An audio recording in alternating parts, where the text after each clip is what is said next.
2004. The year Jenson Button desperately wanted to join the winner's circle, but was met with a stubborn Michael Schumacher who said, "Sorry buddy, this seat's taken." Michael Schumacher decided that he was an unstoppable force again after being kind enough to give the others a chance in 2003. He won the first 5 races without breaking a sweat before trying too hard to warm his brakes up in the Monaco tunnel and forgetting that during safety car periods, other drivers were right behind him. He collided with Juan Pablo Montoya and that was his race over, leaving Jarno Trulli to claim his one and only F1 victory, proving once and for all that Monaco is the only track on the calendar where a Trulli train can be successfully utilised. Trulli was so shocked that he'd actually won a race that he was rendered completely speechless, meaning that his Renault teammate Fernando Alonso had to do his post-race interview for him. Trulli's glory wouldn't last long as he then suffered a dreadful run of form, failing to score in 5 consecutive races, accusing Renault of favouring Fernando Alonso and then getting sacked. He ended the season driving for Toyota, the team that he was joining for 2005 anyway, and again, he failed to score any points. Anyway, back to the championship. Michael Schumacher's loss of perfection made him an angry man, and he proceeded to take that anger out on all of the viewers watching at home by winning the next 7 races and disappearing into the distance with his 7th world title.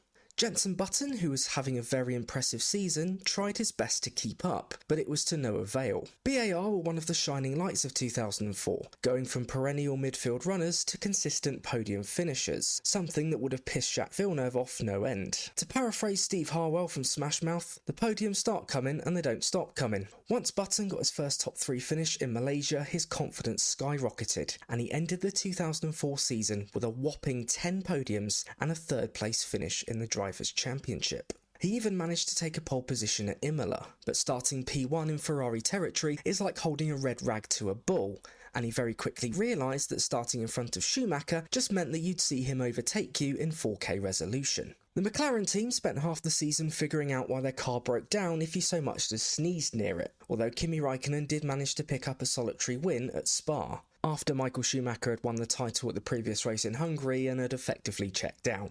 Fernando Alonso reminded everyone that he'd be terrifying in a better car by finishing 4th in the championship, preferring consistency over the wild erratic form that saw his teammate Trulli lose his seat.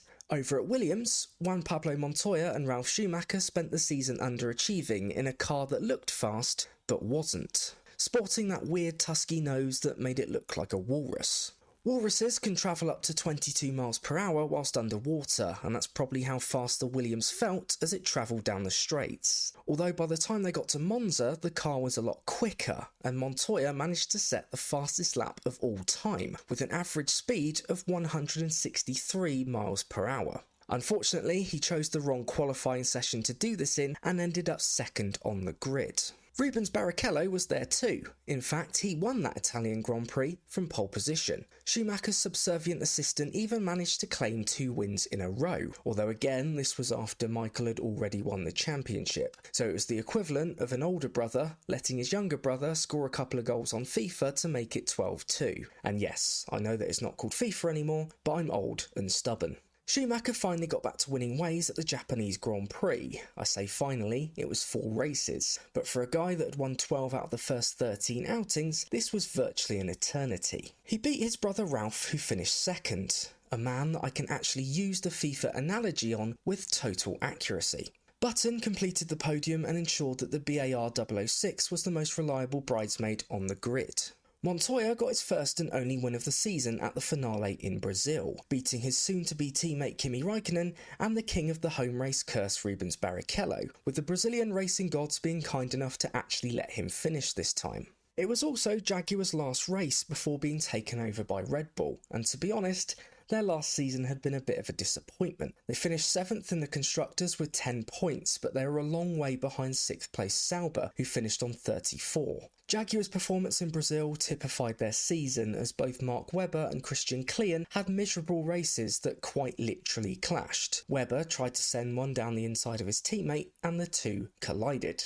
Klien's car survived, but Webber's did not. Before I wrap everything up, a special mention should go to Juan Pablo Montoya, who managed to get himself disqualified for 2 races in a row, although to be fair to the Colombian, neither of them were his fault. In Montreal, it was due to an irregularity in the brake ducts, and at Indianapolis, it was because of an illegal car change. So Michael Schumacher wrapped up the 2004 title with a superhuman 148 points, which in current money doesn't sound that superhuman, but you only got 10 points for a win back then. And it also meant that he'd broken the record for the most points earned by a driver in a single season, a record that he held anyway because of his other superhuman season in 2002. Rubens Barrichello made a return to the runners-up spot, and like I mentioned earlier, Jenson Button finished a very impressive third.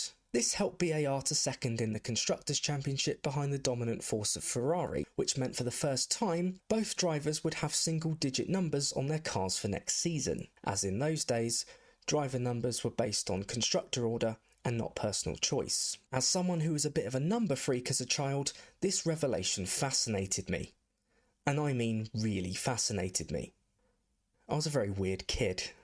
Thank you so much for watching this video. I hope you found it enjoyable and informative. If you did enjoy it, please consider leaving a like on there for me. And if you're new around here, why not get subscribed so that you can be notified of future videos like this one. Comment below any thoughts and suggestions that you may have. Thank you once again. Take care of yourselves, and I'll see you next time.